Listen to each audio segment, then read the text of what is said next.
பிரதேச மாநிலம் இந்தூரில் நடைபெற்ற தேசிய அளவிலான கராத்தே போட்டிகளில் கலந்து கொண்டு பல்வேறு பிரிவுகளில் பதக்கம் வென்ற கோவை மாணவிக்கு இனிப்புகள் வழங்கி வரவேற்பு அளித்த பெற்றோர்.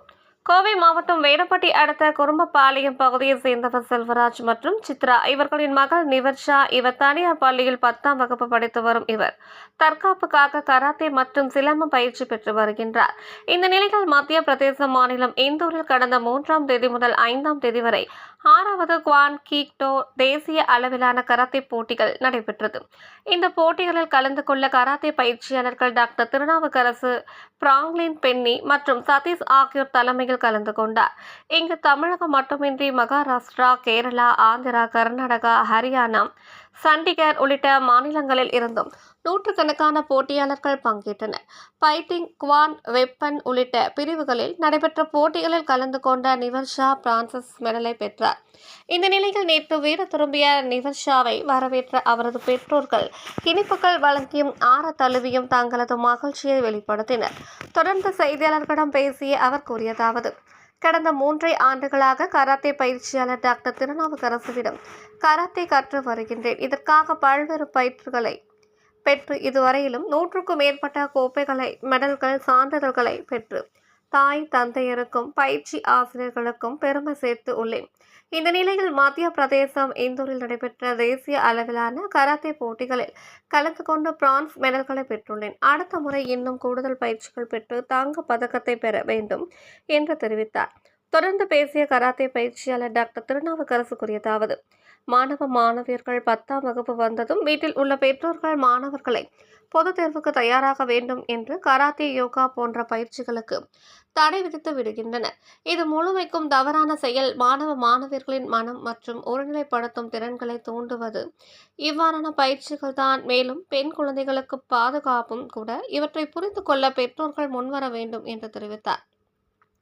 மேலும் மாணவியின் வெற்றிக்கு உறுதுணையாக இருந்த குவான் கீட்டோ அசோசியேஷன்ஸ் மாநில செயலாளர் ஆரவள்ளி, பயிற்சியாளர் சந்துரு, தொழில்நுட்ப இயக்குனர் கந்தமூர்த்தி உள்ளிட்ட பலருக்கும் நன்றிகளை கூறினார் என்பது குறிப்பிடத்தக்கது.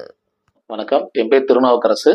நான் குவான்ஜிடோ அசோசியேஷனுடைய பிரசிடண்டாக கோவை மாவட்டத்தில் இருக்கோம். இப்போ என்னுடைய ஸ்டூடெண்ட்ஸ் நிவர்ஷாங்கிற மத்திய பிரதேஷ் இண்டோருங்கிற ஒரு இண்டோருங்கிற இடத்துல இந்த குவான்ஜிடோனுடைய national tournament 6th national tournament உங்களுக்கு நடைபெற்றது. இதில் பார்த்தீங்கன்னா கோயம்புத்தூர்லேருந்து 19 நபர்கள் இதில் கலந்துட்டாங்க. மொத்தம் 48 ஈவெண்ட் பக்கம் நடந்தது. இதில் எல்லாமே ஈவெண்ட்னா உங்களுக்கு வெப்பன்ஸில் நன்சாக், ரெண்டாவது ஷா, ரெண்டாவது போ, இந்த மாதிரி நிறையா வெப்பன்ஸ் யூஸ் பண்ணியிருக்காங்க. ரெண்டாவது பார்த்தீங்கன்னா உங்களுக்கு கத்தாங்கிறது ஒன்று, ஒரு தனிப்பிரிவு ஒன்று, அதுவும் இல்லாமல் ஃபைட்டிங், குமுத்தேன்னு சொல்லுவோம். இது எல்லா பிரிவுகளையுமே மொத்தம் 48 ஈவெண்ட்டில் நம்ம பண்ணியிருக்கோம். மேக்ஸிமம் எல்லாரும் கோல்டு, பிரான்ஸ், நிறைய மெடல் தமிழ்நாடு தான் இந்த டைம் ஓவரால் சாம்பியனாக தமிழ்நாடு தான் எடுத்திருக்காங்க. பட் இதில் பார்த்தீங்கன்னா ராஜஸ்தான், நேபாளம், நிறையா ஸ்டேட்லேருந்து நிறைய மாணவர்கள் இதில் கலந்துட்டாங்க. பட் இருந்தாலும் நம்ம தமிழகத்திலிருந்து போகக்கூடிய மாணவர்களுக்கு கொஞ்சம் டஃப் தான். என்னென்னா டெய்லியும் ப்ராக்டிஸுங்கிறது கம்பல்சரியாக வேணும். ரெண்டாவது அவங்களுக்கு உறுதுணையாக கொடுக்கக்கூடிய சப்போர்ட்ஸ் நிறைய நம்மளுக்கு வேணும். இதெல்லாமே நம்ம கொஞ்சம் எல்லாமே கம்மியாக தான் இருக்குது. பட் இருந்தாலும் நெக்ஸ்ட் டைம் ஒவ்வொரு ஸ்டூடெண்ட்ஸும் நம்ம கோல்டு அடிக்கணும், நேஷனல் லெவல் வரணும் அப்படிங்கிற ஒரு மோட்டிவேஷன் தான் எல்லாத்துக்குமே இருந்தது. பட் நெக்ஸ்ட் டைம் வரும்போது எல்லா ஸ்டூடெண்ட்ஸும் இந்த டைம் 19 ஸ்டூடெண்ட்ஸும் கோவை மாவட்டத்தில் நாங்கள் அனுப்பிச்சிருக்கோம்.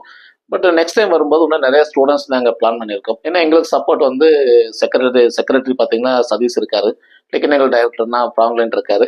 இதை விட எங்களை ஒருங்கிணைக்கக்கூடியவர் கந்தமூர்த்தி சார் இருக்காரு திருச்சியில்.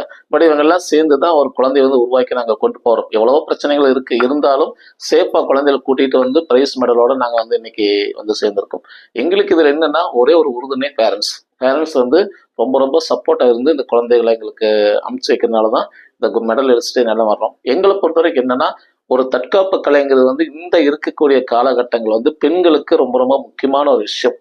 எல்லா பேரண்ட்ஸும் இந்த பெண்களுக்கு அது அதிகமான முக்கியத்துவம் கொடுக்காத ஒரு காரணம் ஒன்று. ரெண்டாவது 10th ஸ்டாண்டர்ட் வந்துட்டாலே குழந்தைகளை கட் பண்ணிடுறாங்க.